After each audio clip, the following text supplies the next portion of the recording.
오늘 요한일서 3장 말씀을 통해서 중간 시대는 없습니다 라는 제목으로 하나님의 말씀을 나눠보도록 하겠습니다. 오늘 본문 말씀을 사도 요한이 이 서신서를 기록할 때 그 의도를 따라 우리가 제대로 해석하고 또 적용하기 위해서는 사도 요한이 이 서신서를 왜 쓰게 됐는지 그 목적을 알고 그 목적에 따라서 하나님의 말씀을 풀어가는 것이 참 중요합니다. 요한일서 5장 13절에 사도 요한은 자신이 이 편지를 쓰는 목적을 이렇게 분명히 이야기하고 있습니다. 내가 하나님의 아들을 믿는 너희에게. 먼저 이 서신서는 불신자들을 위해 쓴 것이 아닙니다. 복음을 전하려고 쓴 것이 아니라 하나님의 아들을 믿는 우리들에게 바로 이 편지를 썼습니다. 그럼 믿는 자들에게 왜 이런 편지를 썼습니까? 이렇게 말합니다. 이것을 쓰는 것은 너희로 하여금 너에게 영생이 있음을 알게 하려 함이라. 꼭 기억하십시오. 이 서신서를 우리가 풀 때 뭘 기억해야 하냐면은 요한이 우리 안에 영생이 있는 것을 알게 하려고 이 편지를 썼습니다. 즉 다시 말하면 우리 안에 거듭난 생명이 있는지 알게 하려고. 그래서 요한일서를 통해서 보면 반복해서 뭐가 나왔냐면 하나님의 자녀와 마귀의 자녀들을 계속 대조하면서 하나님의 자녀의 특징과 마귀의 자녀의 특징들을 분명히 제시하고 있습니다. 오늘 제 제목을 중간지대는 없다라고 말했는데 그것은 영적 세계는 회색지대는 없다. 우리가 하나님께 속하든지 마귀에 속하는 것이지 중간지대는 없다는 거죠. 요한일서 5장 19절에 보면 우리는 하나님께 속하였고 온 세상은 마귀의 지배 아래 있습니다 라고 말하면서 그리스도 예수 안에 있는 우리는 하나님께 속하였지만 온 세상은 마귀의 지배 아래 있다 라고 이렇게 하나님께 속한 자와 마귀에 속한 자 이렇게 나눴습니다. 요한일서 3장에도 하나님의 자녀된 자의 특징과 마귀의 자녀된 자의 특징을 계속 대조하면서 보게 되죠. 그래서 오늘 말씀을 통해서 우리가 어떻게 사는 것이 하나님의 자녀로서 합당한 삶을 사는 것인지 그 증거를 통해 보겠습니다. 그리고 우리가 이렇게 하나님의 자녀로서 합당한 삶을 살게 하는 원동력이 뭔지, 그리고 우리가 이 하나님의 자녀로서 합당한 삶을 살 때 우리에게 주어지는 확신, 그 확신이 뭔지 한번 나눠보도록 하겠습니다. 자, 먼저 하나님의 자녀된 자의 특징 중 하나는 뭔가 하면 바로 장차 예수님처럼 변화될 것이라는 소망 중에 살게 된다는 거예요. 소망. 우리에게 이 소망이 있습니다. 요한일서 3장 2절에 한번 보십시오. 하나님 자녀된 특징 중에 가장 중요한 것 바로 3장 2절 이렇게 기록했습니다. 사랑하는 자들아, 우리가 지금은 하나님의 자녀라 장래에 어떻게 될지는 아직 나타나지 아니하였으나 그가 나타나시면 우리가 그와 같을 줄을 아는 것은 그의 참모습 그대로 볼 것이기 때문이니 라고 사도 요한이 말하고 있습니다. 자, 하나님의 자녀된 자의 특징이 무엇입니까? 바로 장차 우리 주님이 나타나실 때 주님의 그 영광스러운 몸처럼 우리 죽을 몸도 영원하게 변화될 것이라는 이 소망 중에 산다는 것입니다. 사도 요한만 이야기를 한 것이 아니라 바울 서신 가운데 이 소망에 대한 메시지가 계속 반복해서 기록되고 있습니다. 고린도전서 15장 51절 52절 말씀을 현대의 성경으로 보겠습니다. 내가 이제 한 가지 비밀을 말하겠습니다. 그것은 우리가 죽지 않고 모두 변화된다는 것입니다. 마지막 나팔 소리가 울릴 때 눈 깜짝할 사이에 죽은 사람들이 썩지 않을 것으로 다시 살아날 것이며 우리는 모두 변화될 것입니다. 마지막 나팔 불 때 우리 주님께서 공중 강림하시죠. 그때 우리 믿는 자들은 하늘로 들림을 받을 텐데 그 순간 우리의 죽을 몸이 영원히 하나님 나라를 살 수 있는 이 영광스러운 몸으로 변화돼서 이 변화된 몸으로 우리 주님을 만나야 될 것이다 라고 바울은 고백했습니다. 빌립보서 3장 21절에도 동일한 메시지를 빌립보에 있는 성도들에게 나누겠죠. 빌립보서 3장 21절 그분이 오시면 모든 것을 자기에게 복종시킬 수 있는 그 능력으로 우리 천한 몸을 변화시켜 자기의 영광스러운 몸과 같이 하실 것입니다. 바로 이 초대교회 성도들에게 이 소망이 있었습니다. 주님이 오실 때 이 천한 몸도 영원하게 변할 것이다. 우리가 나이가 많거나 적거나 아니면 어떤 사람들은 신체적인 장애가 있거나 없거나 관계없이 주님이 오실 때는 영광스러운 몸으로, 이제는 영원히 죽지 않을 몸으로, 쇠하지 않는 몸으로 변화될 것을 이해하고 있습니다. 자, 그런데 이 소망은 이 땅에 태어난 모든 사람이 가질 수 있는 소망은 아니라는 거죠. 이 소망은 오직 성령으로 거듭난 사람들, 그들에게만 가질 수 있는 소망입니다. 로마서 8장 31절에 바울이 이렇게 말하고 있습니다. 죽은 사람들 가운데서 예수님을 다시 살리신 분의 영이 여러분 안에 계시면, 이 조건이죠. 모든 사람에게 하나님께서 이 소망을 주신 게 아닙니다. 오직 예수 그리스도를 살리신 분의 영이 우리 안에 있을 때, 여러분 안에 계시면 그리스도를 살리신 그분이 여러분 안에 계시는 성령님을 통해 여러분의 죽을 몸도 살릴 것입니다. 저와 여러분 안에 성령이 계시기 때문에 바로 이런 일이 장차 일어날 것입니다. 이 성령이 우리에게 오시려면 또 우리가 이 생명 있는 회개를 하고 주 예수 그리스도의 복음을 믿어야 되죠. 주 예수 그리스도의 복음을 믿고 생명 있는 회개를 할 때 하나님께서 우리가 하나님의 자녀됐다는 증거로서 무엇을 보내시죠? 성령님을 보내십니다. 성령님이 우리 안에 계시면서 우리가 이 땅에 사는 동안에 우리가 이 세상에서 구별되어서 거룩한 삶을 살도록 도와주시고, 또 이제 우리 주님이 오실 때 우리가 주님처럼 영광스러운 몸으로 변화될 수 있도록 우리 안에 계신 성령님께서 바로 그 일을 하시는 것입니다. 사도 요한은 이렇게 말합니다. 이제 이 소망을 가진 자, 이 소망을 가진 자의 특징이 무엇이냐? 요한일서 3장 3절이죠. 주를 향하여 이 소망을 가진 자마다 그의 깨끗하심과 같이 자기를 깨끗하게 하느니라. 주를 향하여 이 소망을 가진 자마다 어떤 소망이죠? 주님 오실 때 주님처럼 영원하게 변화될 소망을 가진 자는 이 세상 사는 동안에 어떻게 산다고요?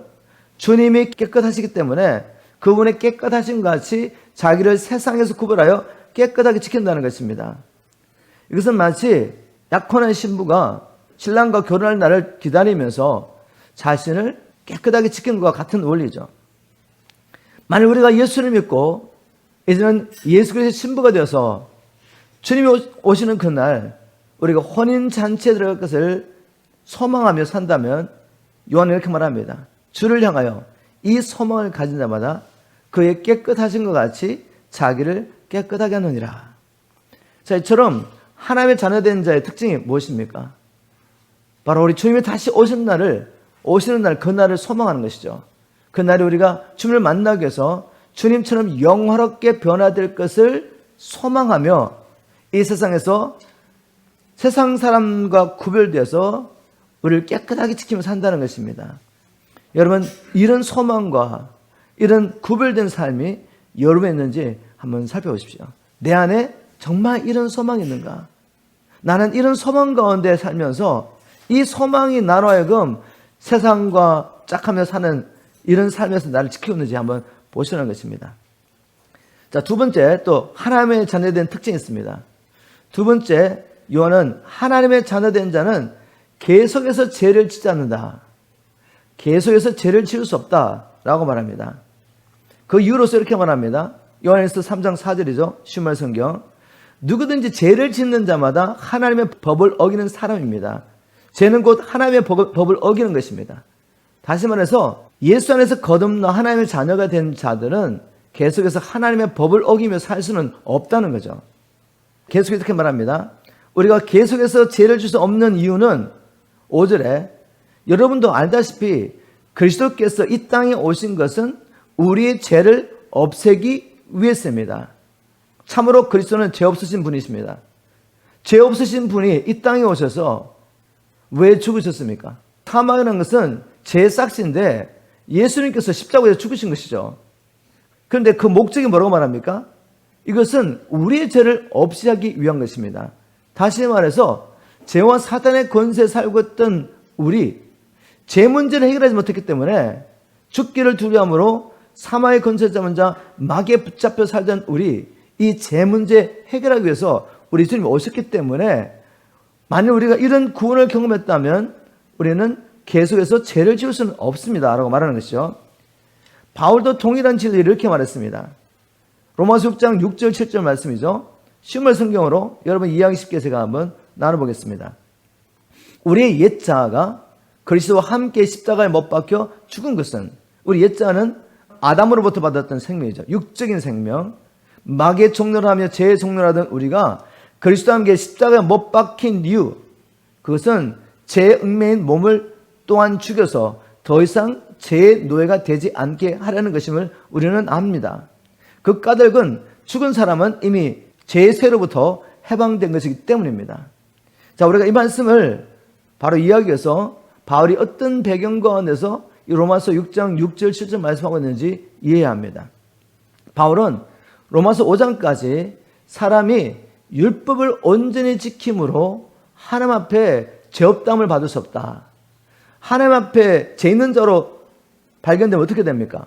하나님 나라에 들어갈 수 없습니다. 하나님의 심판을 받고 영원히 형벌받는 곳에 가야 하는 것이죠. 그래서 우리는 하나님 앞에 의롭다함을 받는 것이 아주 중요합니다. 이 땅에 사는 날 동안에 하나님 앞에 인정을 받아야 되죠. 그래야지 우리가 하나님 앞에 섰을 때 그 심판 중에 멸망하지 않고 하나님 나라에 들어갈 수 있습니다.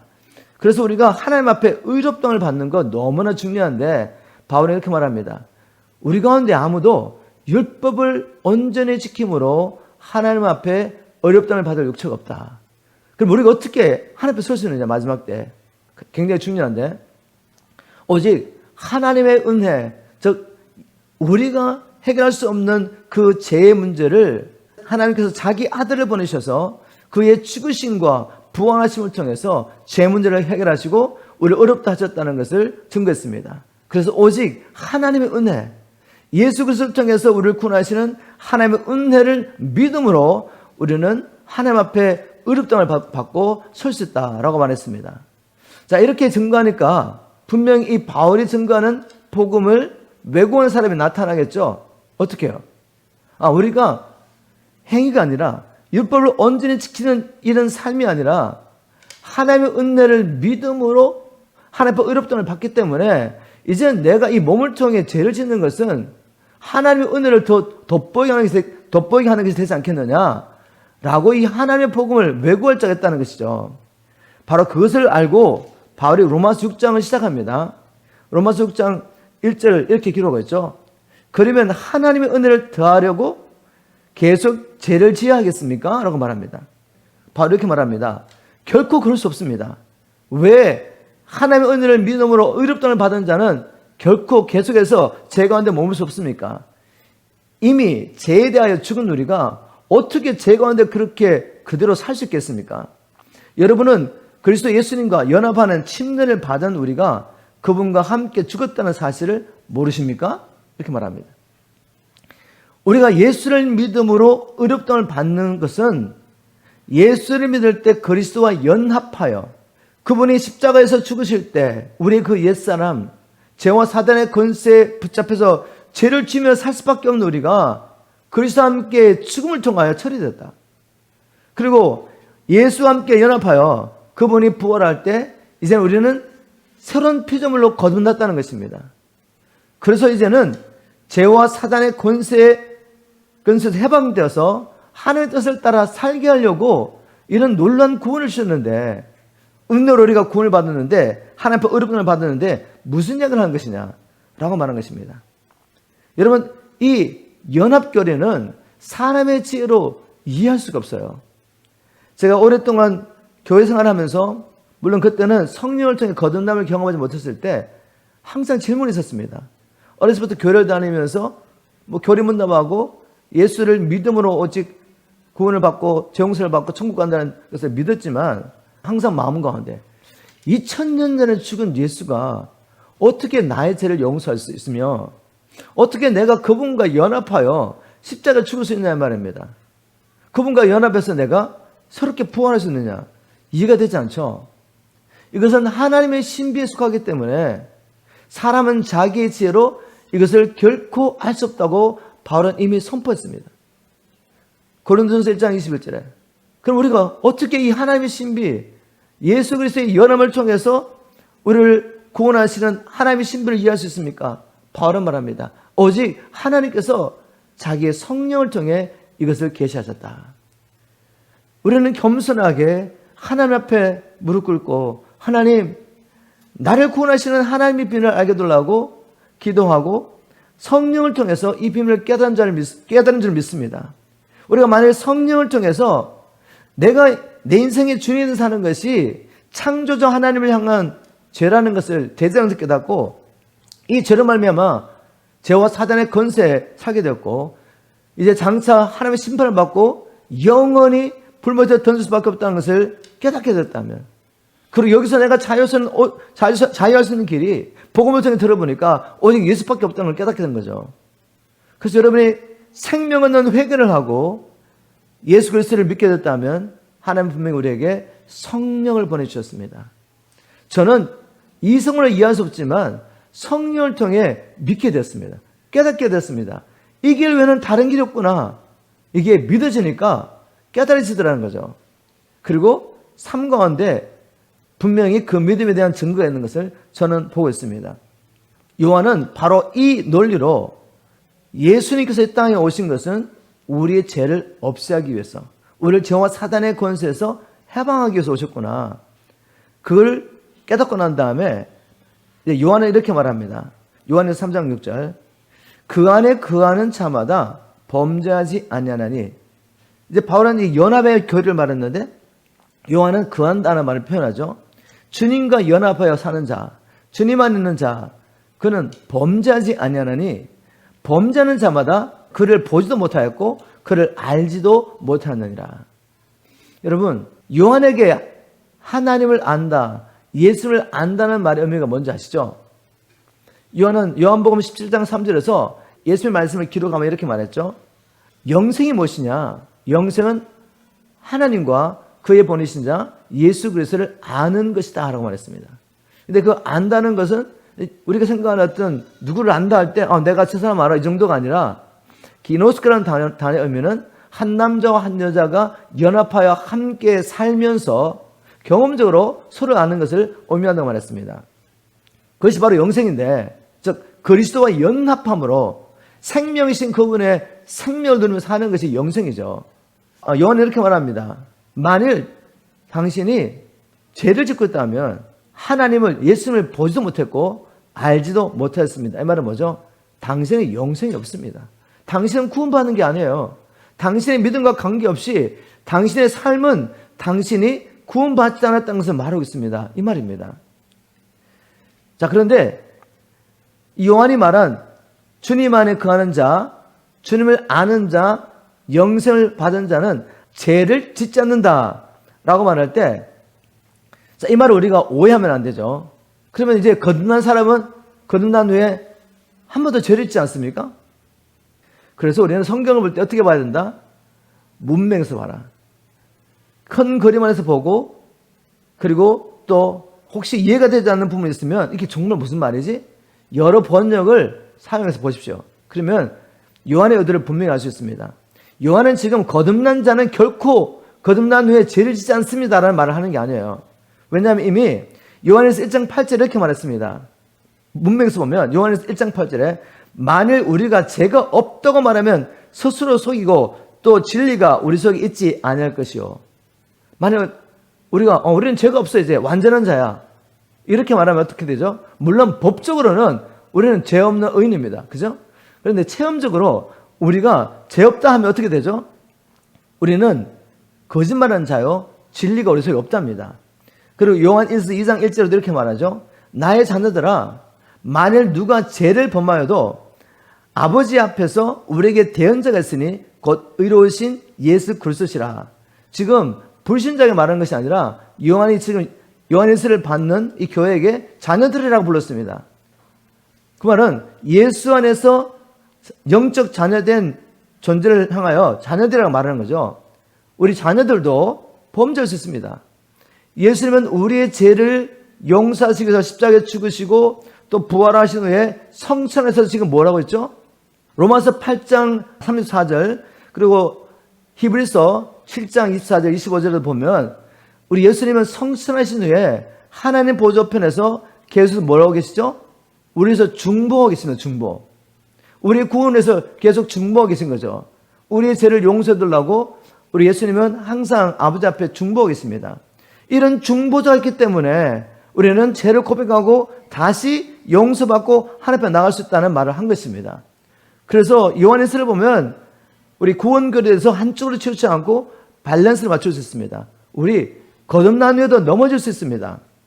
그러면 요한이 왜 여기서 거듭난 자, 주님 안에 있는 자, 하나님의 자녀는 죄를 범할 수 없다고 말했습니까?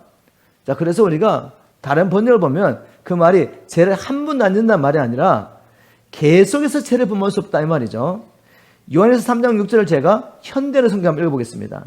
그분 안에서 사는 사람은 죄를 짓지 않습니다 라고 말하고 난 다음에 계속 죄를 짓는 사람 이렇게 번역했습니다. 개역 성경에서는 범죄하는 자마다 이렇게 번역했는데 현대의 성경에서는 계속 죄를 짓는 사람은 그분을 보지도 못하였고 그분을 알지도 못한 것입니다. 이건 진리죠. 우리가 예수를 믿었다 하면서도 계속해서 죄 가운데 산다 하면, 즉 내가 주인데 살면서 내 육체에 순종하고 세상을 쫓아 사는 이 삶을 계속해서 살고 있다면, 삶에 전혀 변화가 없이 살고 있다면 우리는 미혹을 받은 것이죠. 그런 일은 결코 없다는 것입니다. 요한은 계속해서 하나님께 속한 자가 계속해서 죄 가운데 살 수 없는 이유, 그리고 또 그렇게 사는 것을 경고하면서 이렇게 말합니다. 요한에서 3장 7절 이렇게 말합니다. 자녀들아, 여러분은 아무에게도 속지 마십시오. 여러분, 초대기회 때부터 왜곡된 복음에 돌아가지고 은혜의 복음, 하나님의 사랑을 왜곡한 사람들이 많았다는 것이죠. 하나님의 은혜를 믿음으로 구원받는다는 이것을 왜곡한 사람이 정말 많았습니다. 그래서 사도 요한뿐만 아니라 유다서, 바울이 쓴 서신서들 보면 계속해서 이에 대해서 거짓된 가르침에 대해서 계속해서 경고하면서 우리가 분별할 수 있도록 도와주셨죠. 우리 예수님은 제자들에게 살아계실 때 이 미혹에 대해서 계속 강조하셨죠. 반복해서. 지금 오늘날 교회 안에 얼마나 많은 사람들이 하나님의 말씀을 알지 못하기 때문에 미혹을 받고 잘못된 왜곡된 은혜 복음을 따라가는 것 여러분 잘 알고 계시죠? 우리가 예수를 한번 믿고 구원받으면 이제는 우리가 어떤 죄를 짓는다 할지라도 그 죄와 관계없이 예수 그리스도의 은혜를 믿음으로 구원받기 때문에 구원에는 문제가 없다. 근데 여러분, 이 구원파 교리가 이미 유다서 1장에 나오는 거 아시죠? 이미 사도들이 사도했을 때부터 이런 자리에 들어와가지고 교회 안에다가 어떤 왜곡된 복음을 전파했습니까? 우리가 한 번 구원을 받기만 하면, 한 번 구원을 받고 하나님의 자녀가 되기만 하면, 크리스찬이 되기만 하면 이제 우리가 무엇을 하든지 관계없이 우리는 구원을 받을 수 있다.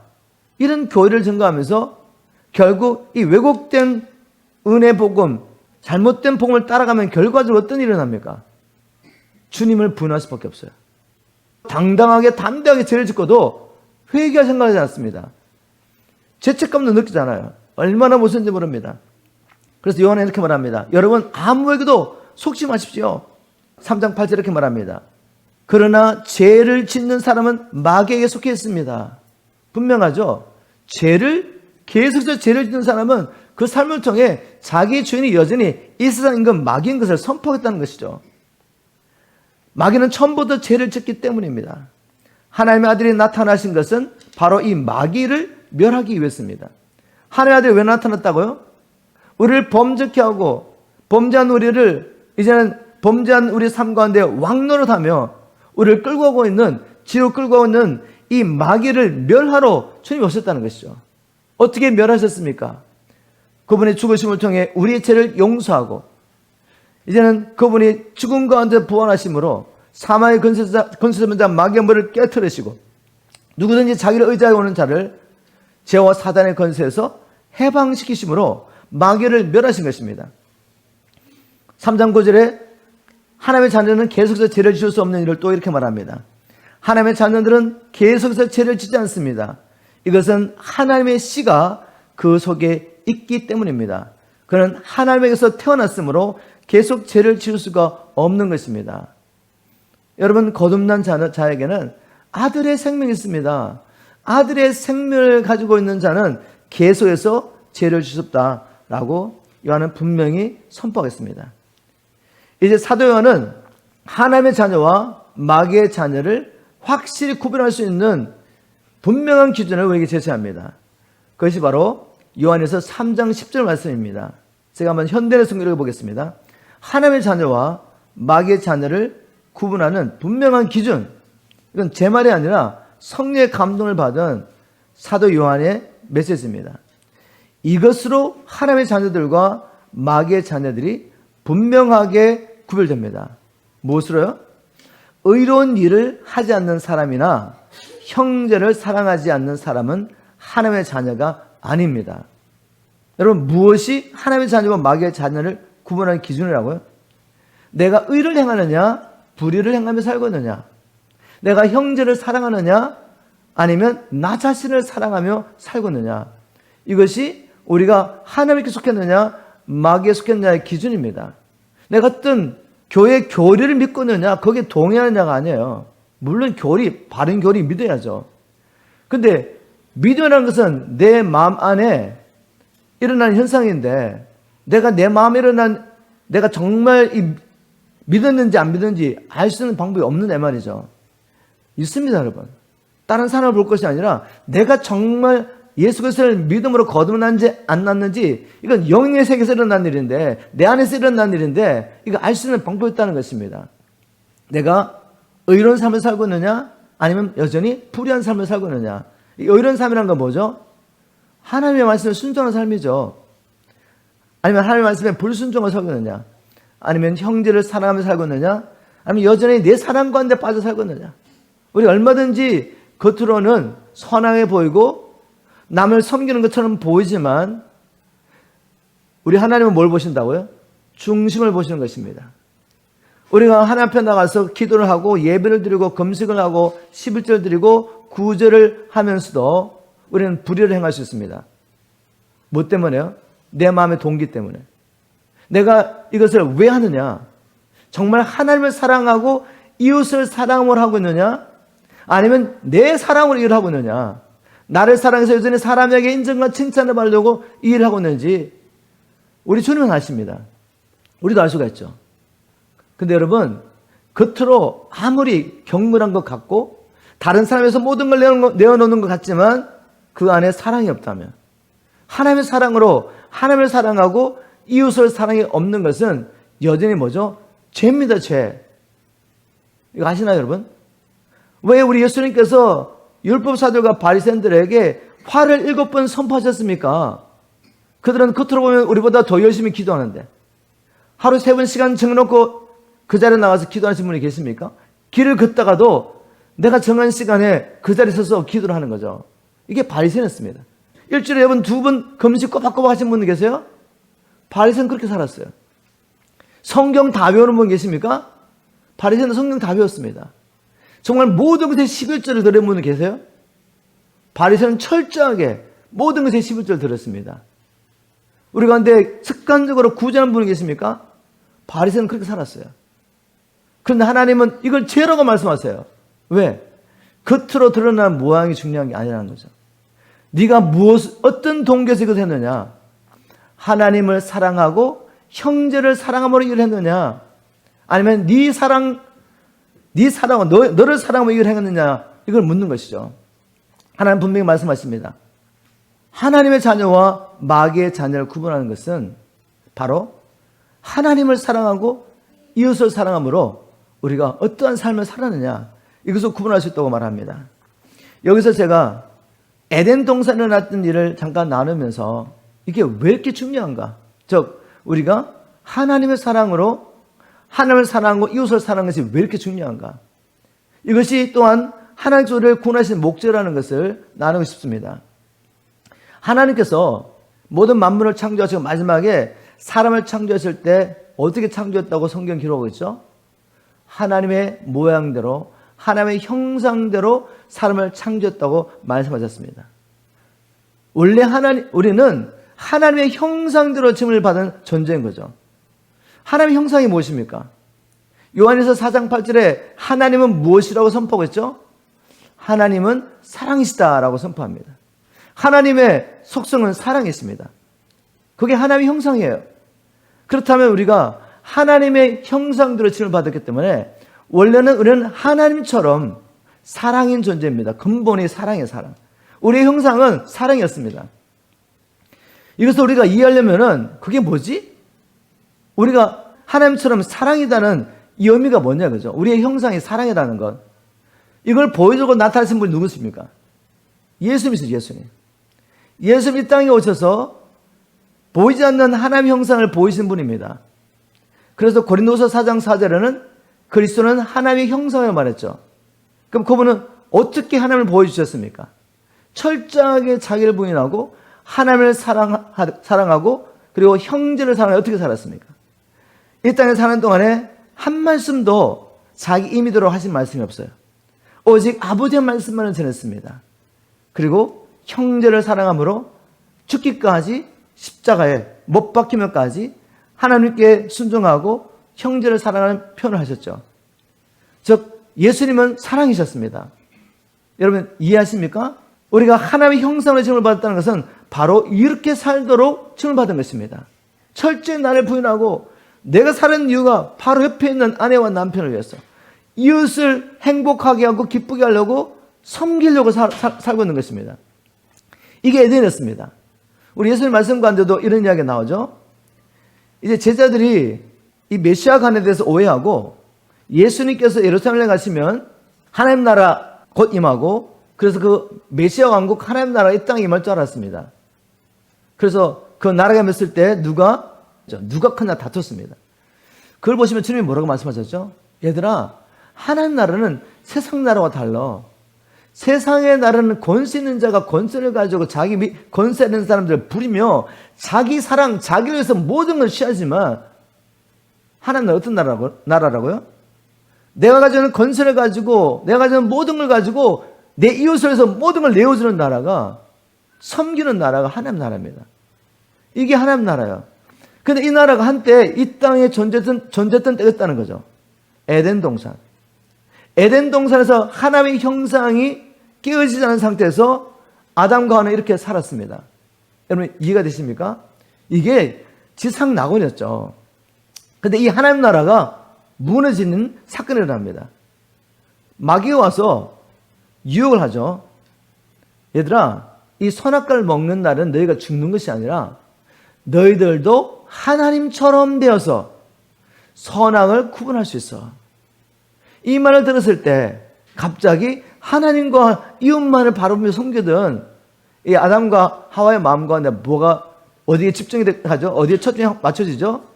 갑자기 나를 바라보기 시작한 겁니다. 자기 사랑에 빠져서 하나님 배반하고 책임을 자기에게 넘기면서 자기 사랑에 빠진 사람으로 타락합니다. 하나님의 형상이 끼어진 것이죠. 하나님의 형상이 끼어졌다는 것은 하나님은 사랑이신데 사람도 사랑이었는데 이제는 자기 사랑에 빠진 자가 된 것입니다. 여기까지 따라오셨습니까? 그렇다면 하나님께서 이 땅에 오셔서 우리를 구원하셔서 잃어버린 형상을 회복하면은 결과적으로 어떤 일이 일어나야 되겠습니까? 자기를 부인하고 이제는 원래 하나님께서 우리를 지으신 모습대로 하나님을 사랑하며 형제를 사랑한 사람으로 변화되는 것입니다. 맞습니까? 바로 이를 위해서 아들의 생명 자체를 주신 거예요, 우리에게. 아들의 생명이 들어왔기 때문에 이제는 거듭나서 아들의 생명을 가진 자는 계속해서 자기 사랑에 빠져 살 수가 없다는 거예요. 순간 이렇게 살다가도 내 안에 계신 성령님 때문에 나를 책망하신 성령님 때문에 다시 나를 부인하고 하나님을 사랑하며 이웃을 사랑하는 사람으로 살 수밖에 없다는 거죠. 이런 과정을 통해 우리가 이제는 점점 하나님의 형상, 그리스도의 형상을 회복해가는 것이 바로 그리스도인의 삶입니다. 여러분 여기까지 따라오셨습니까? 여러분 천국은 다른 것이 아니라 자기를 부인하고 하나님을 사랑하며 이웃을 사랑하는 사람으로 가득한 것이 천국입니다. 지옥은 어떤 것이죠? 자기밖에 모르는 사람이 가는 것이 바로 지옥이죠. 우리가 얼마든지 교회에 나와서 교회 생활할 수 있고 바리새인과 율법사처럼 겉모양은 마치 남에게 자선을 베풀고 누구보다 하나님만이 사랑하는 것처럼 보일 수 있지만 우리의 중심에 이 모든 일을 자기 사랑에 집착해서 하고 있다면 우리는 여전히 죄 가운데 살고 있는 것입니다. 바로 이것 때문에 교회 안에도 얼마나 많은 문제들이 일어나고 한국에도 교회가 그렇게 많고 25% 사람이 다 기독교인이라는데 그 나라에 불법과 불의가 그렇게 가득합니다. 무엇이죠? 아직도 진리의 말씀을 깨닫지 못했기 때문에 하나님을 아는 지식이 없어서 결국 망하고 있는 것입니다. 여러분, 우리는 이 세상에서도 천국을 누릴 수 있습니다. 우리의 가정이 천국 될 수 있어요. 아니면 지옥이 될 수 있습니다. 우리 교회 공동체가 천국이 될 수 있고 지옥이 될 수 있습니다. 그것은 우리가 선택하는 것입니다. 내가 이제는 거듭난 자로서 나를 부인하고 하나님께서 내게 보이신 이 하나님의 사랑을 깨닫고 하나님을 사랑하며 이웃을 사랑하며 살 것이냐, 아니면 여전히 이런 교회 생활까지도 이것까지도 나를 위해서 하려고 한다면 우리 가정에는 천국을 경험할 수 없습니다. 이 교회 안에서는 결코 천국을 경험할 수 없습니다. 우리 모두가 이제는 주님 안에서 성장하고 성숙하여서 아들의 생명을 따라 살면서 천국을 누렸으면 좋겠습니다. 나를 사랑하지 않고 나를 부인하고 이웃을 사랑하며 또 하나님을 사랑함으로 하나님의 말씀에 순종함으로 이 땅에서 천국을 누리는 거죠. 그래야지 내 안에 이 천국이 이미 있어야지 우리가 육체를 벗고 난 다음에도 우리 안에 있는 천국을 찾아가지 않겠습니까? 내가 평생을 하루도 빠지 않고 새벽기도를 다니고 큐티를 하고 그렇게 살지만 내 안에 미움과 시기와 질투와 정오와 이런 것들이 가다가 살면서 늘 다투고 끼어지고 분쟁하며 세상의 것들을 사랑하고 육체를 따라 살면서 내 안에 평생 지옥이 있었습니다. 근데 육체를 벗고 나는데 갑자기 지옥을 가져온 천국을 가겠어요? 아마 천국 가면 불편해서 못 살 것 같습니다. 내 안에 있는 어두움과 내 안에 있는 이 지옥의 영, 이것 때문에 나는 천국에 살 수 없고 쫓겨날 수밖에 없는 겁니다. 다시 말해서 내 안에 있는 나라를 내가 찾아가는 것입니다. 우리 속지 않았으면 좋겠습니다. 우리 안에 있는 이 아들의 생명을 따라 이제 살기 위해서 우리가 날마다 경건을 연습하면서 천국을 연습해야 합니다. 한번 적용해 보겠습니다. 나는 자신을 부인하고 하나님과 이웃을 위해 살고 있습니까? 아니면 여전히 나 자신을 위해 살고 있습니까? 저는 제게 메시지를 선포합니다. 저도 순간순간 아침에 이렇게 다시 한번 생명 할펴드리며 주님, 오늘도 주님 허락하신 모든 상황 가운데서 나를 부인하고 주님을 살아드리는 삶을 살게 도와주십시오. 그래서 주님만이 나타나시기를 주님 앞에 간절히 기도합니다. 이렇게 말씀 묵상하며 주님과 교제하고 나와서도 상황이 딱 벌어지면 어느 순간에 나도 모르게 사랑에 따라 반응한 나를 발견하게 돼요. 깜짝 놀랍니다. 근데 그렇게 계속 살 수는 없어요. 주님 앞에 무릎 꿇고 회개를 하죠. 주님, 오늘 아침에 제가 그렇게 고백했는데 또 이렇게 살게 되네요. 주님 정말 죄송합니다. 하나님 앞에 고백하고 또 내가 형제에게, 제 아내에게 내 사랑 가운데서 어떤 말을 했거나 행동했다면 철저히 회개하죠. 용서를 구하죠. 너무너무 죄송합니다. 용서해달라고. 그죠? 그래서 부족하고 연약하지만 이 가정 안에서 하나님 나라를 우리가 누리며 살 수가 있는 것입니다. 완전하게 떠 누리는 것이 아니라 우리 안에는 아들의 생명 때문에 계속해서 제 가운데 머물 수 없기 때문에 회개하고 결국은 하나님을 사랑하고 이웃을 사랑하는 이 하나님의 법에 순종하며 살기 때문에 하나님 나라를 우리가 이 땅에 경험하게 되는 거죠. 자, 이제 그러면 이런 질문을 해봐야 됩니다. 태어날 때부터 마귀의 자녀로 태어난 우리가 어떻게 하나님의 자녀로 거듭날 수 있습니까? 즉 자기 사랑에 빠져 살던 우리가 어떻게 자기를 부인하고 하나님을 사랑하며 이웃을 사랑하며 사는 자들이 될 수 있냐 이 말이죠. 요한의 3장 16절에 요한이 이렇게 답을 주고 있습니다. 그가 우리를 위하여 목숨을 버리셨으니 우리가 이로써 사랑을 알고 우리도 형제들을 위하여 목숨을 버리는 것이 마땅하니라. 다시 말해서 하나님께서 우리가 죄인 됐을 때 우리의 죄를 용서하시기 위해서 먼저 사랑하신 그 사랑을 알지 못한다면 우리는 결코 내 사랑에서 빠져나와서 하나님을 사랑하며 이웃을 사랑할 수 없다는 거죠. 요한일서 4장 14절 11절에도 동일하게 반복해서 우리가 어떻게 자기를 부인하고 이제는 하나님을 사랑하며 형제를 사랑하며 살 수 있습니까? 대한 질문에 대한 답을 하고 있습니다. 사랑은 여기 있으니. 어디 있다고요? 우리 안에 있는 게 아니에요. 하나님께 있습니다. 사랑은 여기 있으니 우리가 하나님을 사랑한 것이 아니요, 하나님 우리를 사랑하사 우리 죄를 속하기 위하여 화목제물로 그 아들을 보내셨습니다. 사랑하는 자들아, 하나님이 같이 우리를 사랑하셨은즉 우리도 서로 사랑한 것이 마땅하도다. 형제를 사랑하는 이 계명에 순종하는 유일한 길이 무엇이다고요? 우리를 먼저 사랑하신 그 하나님의 사랑을 알아야 한다는 거죠.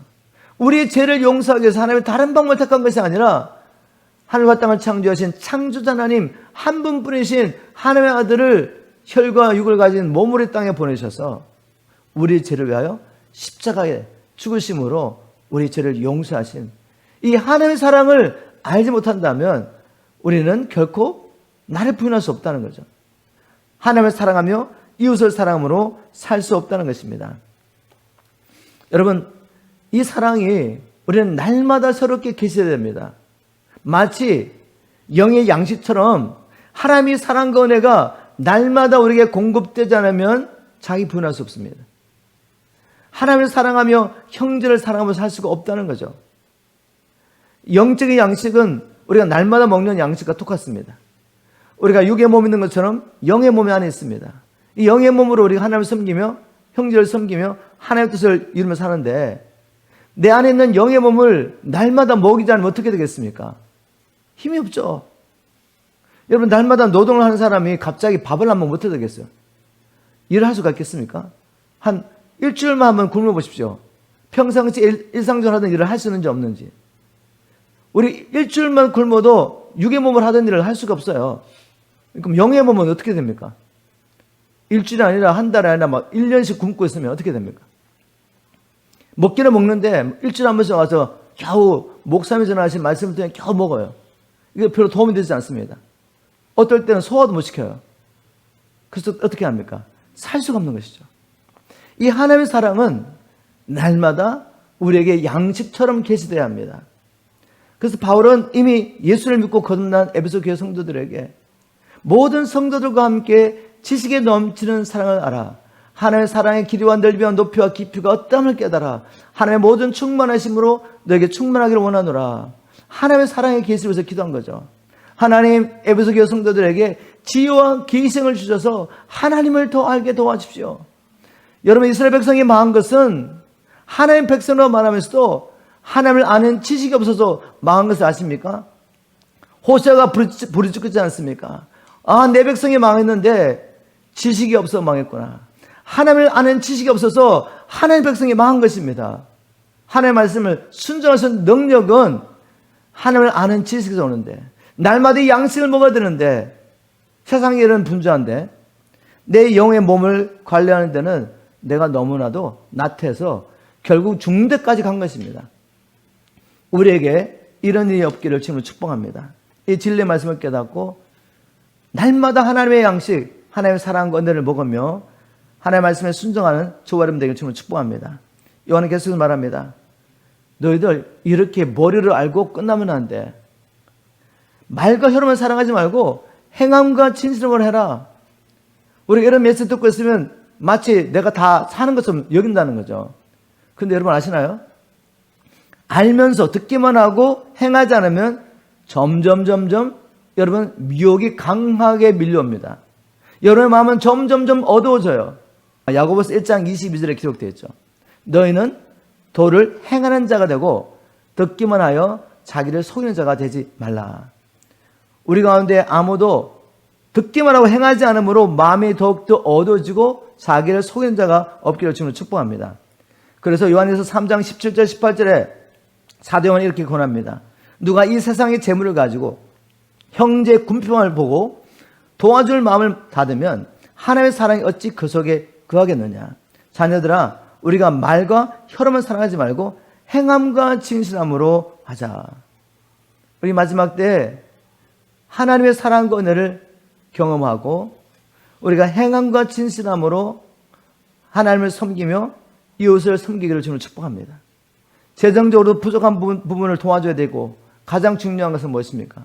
그 재정을 가지고 뭘 하냐면 복음이 필요한 자들을 초청하는 것입니다. 밥을 먹이고 그들의 마음문을 열고 복음을 받아들일 수 있도록 우리가 하나님 주신 재물을 사용하는 것이죠. 이렇게 하나님의 사랑을 실천하는 자에게 두 가지 확신이 임할 것이라고 요한은 말합니다. 요한에서 3장 19절에 보니까 이렇게 실천한 자, 이로써 우리가 진리에 속한 줄을 알고 내가 하나님의 자녀가 된 것을 이렇게 삶을 통해 자기가 확신할 수 있다는 말이죠. 여러분, 만약 여러분 가운데 내가 구원받은 하나님의 자녀인지 왔다 갔다 하고 그렇다면 내가 복음을 듣기만 듣고 살지 않고 있구나 라고 생각하시면 돼요. 또 요한이 이렇게 말합니다.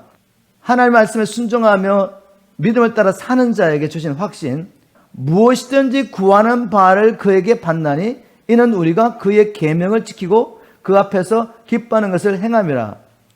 자, 첫 번째 확신은 구원의 확신인데 두 번째 확신은 뭐죠? 이제는 기도가 응답된다는 거죠. 우리가 구하는 것을 하나님이 허락하십니다. 나의 기도가 응답되지 않는다? 그러면 질문하는 거죠. 나는 정말 말씀을 따라 살고 있는지.